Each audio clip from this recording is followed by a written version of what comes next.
குதிரையா கழுதையா?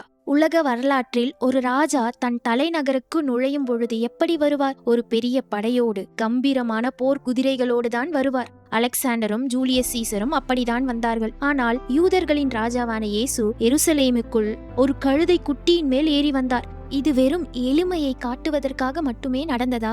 இல்லை, இது பழைய ஏற்பாட்டு அரசு மரபை துல்லியமாக நிறைவேற்றிய ஒரு மாபெரும் இறையியல் சம்பவம். அந்த நிழலுக்கும் நிஜத்திற்கும் உள்ள தொடர்பை இன்று பார்ப்போம். இயேசு ஏன் கழுதையை தேர்ந்தெடுத்தார்? இதற்கு விடை 1 ராஜாக்கள் 1ஆம் அதிகாரத்தில் இருக்கிறது. தாவீது ராஜா வயதான காலத்தில் தன் மகன் சாலமோனை அதிகாரப்பூர்வமாக ராஜாவாக முடிசூட்டி ஒரு கட்டளையை கொடுக்கிறார். 1 ராஜாக்கள் 1:33 கவனியுங்கள். என் குமாரனாகிய சாலமோனை என்னுடைய சொந்த கோவேறு கழுதையின் மேல் ஏற்றி ராஜாவாக அபிஷேகம் செய்யுங்கள். பழைய ஏற்பாட்டு அரசு மரபின்படி ராயல் புரோட்டோகால், ஒரு ராஜா தன் சொந்த கழுதையில் தன் வாரிசை ஏற்றி அனுப்பினால் இவன் தான் எனக்கு பின் சிங்காசனத்திற்கு உரிமையான அதிகாரப்பூர்வமான ராஜா என்று அர்த்தம். இயேசு தாவீதின் குமாரனாக அதே எருசலேமுக்குள் ஒரு கழுதையின் மீது வந்தபோது அன்றைய யூதர்களுக்கு புரிந்தது, இது சாதாரண தச்சன் அல்ல, தாவீதின் சிங்காசனத்திற்கு உரிமையான உன்னதமான ராஜா வருகிறார் என்று. அதனால்தான் அவர்கள் தங்கள் வஸ்திரங்களை வழியிலே விரித்து அரச மரியாதை கொடுத்தார்கள். மார்க் 11:2 இயேசு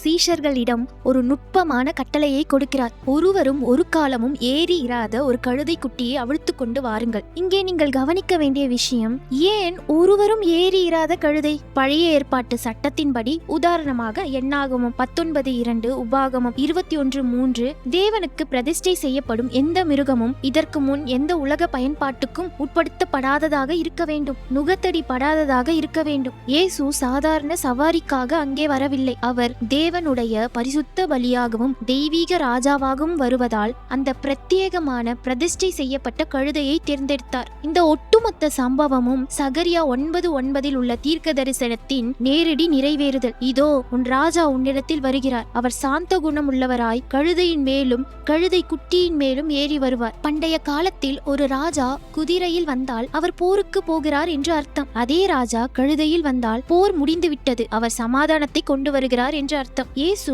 தன் முதல் வருகையில் கழுதையில் வந்தார், ஏனெனில் அவர் மனுக்குலத்திற்கு தேவனோடு உள்ள சமாதானத்தை அருள வந்தார். அவர் கைகளில் வாள் இல்லை, சிலுவைக்கான ஆணிகள் தான் காத்திருந்தன. ஆனால் வெளிப்படுத்தின விசேஷம் 19ஆம் அதிகாரத்தில் அவர் மீண்டும் வருவார். அப்பொழுது கழுதையில் அல்ல, ஒரு வெள்ளை குதிரையின் மேல் நியாய தீர்ப்பு கொண்டு வருவார். குருத்தோலை ஞாயிறு என்பது வெறும் மோசன்னா பாட்டு பாடும் நாள் மட்டுமல்ல, முழு உலகிற்கும் அதிகாரபூர்வமான ராஜா என்று பழைய ஏற்பாட்டு ஆதாரங்களோடு பிரகடனப்படுத்திய நாள். அவர் உங்கள் வாழ்க்கையில் சமாதானத்தின் ராஜாவாக ஆளுகை செய்கிறாரா?